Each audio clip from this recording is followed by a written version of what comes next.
guys, welcome to my channel. Today I'll be continuing the series I started some weeks back on getting started with Solidity. So today we'll be looking at primitive data types. So when starting a programming language for the first time, you want to get accustomed to the data types that are used in that programming language. So the same thing applies to Solidity. In Solidity, there are a couple of primitive data types. So primitive data types are the most fundamental data types of any programming language, and these data types also form part of the keywords of that particular programming language. So for Solidity, there are a couple of primitive data types that we're going to be looking at today, and some of which are bool. So bool, just like you know, is a kind of type that you use that have to do it yes or no, or true or false rather. So when you want to do something, maybe you're writing a function and you are trying to evaluate, you are trying to save something in a variable and you want it to either be true or false, then you want to consider using the bool type. Another type we're going to look at again is int. Now, just like any other programming language, in Solidity there's also int, and here are a list of the different numbers attached to this int that you can actually work with. So these numbers actually determines the size of that int. Now, integers are signed integers in Solidity. That means you can use both negative and positive numbers. They can house both negative and positive numbers.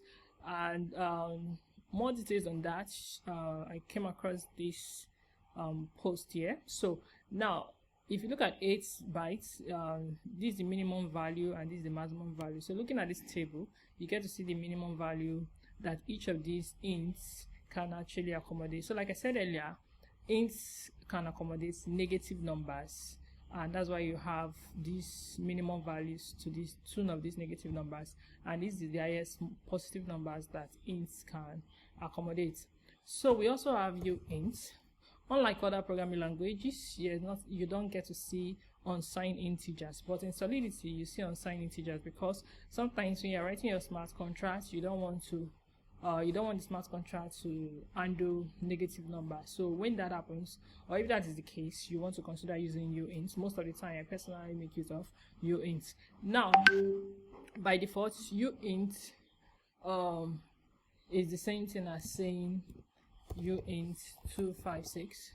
So depending on the one you want to use, they are all the same thing. So like, this is the maximum number of uints you can use, and if you want to specify the size, you can also do that. There are different sizes here. So just so you know, all these sizes are what determines the storage space that your smart contract is going to have, and that storage space also speaks volume about how much gas is going to consume at the end of the day. So be very careful when assigning all these variables, because they are going to determine the size and the cost of gas for your smart contract. So don't just put in any size. If you know you are going to house number that is not so much, then you want to consider maybe specifying the number of the int or the uint instead of just leaving it at 256, which is the default. If you leave it this way, like this, say byte 2, and I call it name, and I set it, and I say glory, or glory. So, and I put my semicolon at the back, because this is a type language. So this is a type language, so always remember to put semicolon when declaring a variable or functions at the end of your variables or files like that. So now, if you look at this, you see that there's an error. Literal string glory is not implicitly convertible to expected type bytes. So literal is larger than the type. So basically, I'm telling these bytes that I'm expecting a 2-character word, but I'm giving it 5. So that's how I get in the error. If I reduce it to 2, the error has gone. So if you know you are sure you are certain of the number of letter or string that you want to pass in, then you want to specify the size here. But if you are not certain, you can just remove that number so that it's automatically set to the something on the uint. So going back to uint, which like I mentioned earlier is unsigned integer, and if you come to this table, you notice that the minimum value for uint is 0, and the maximum number of value for uint, these are the maximum value. Like uint 8, the maximum is 255, uint 16 this in 32 and all. So like I mentioned earlier, they don't accept negative numbers, and that's why the minimum value is 0. So another type we want to look at is address.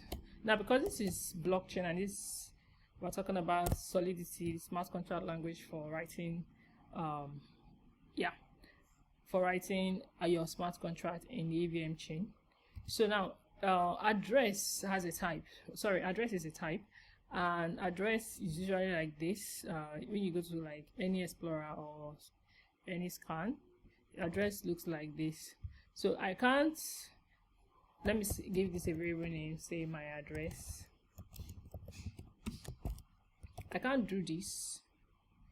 Address is not a string.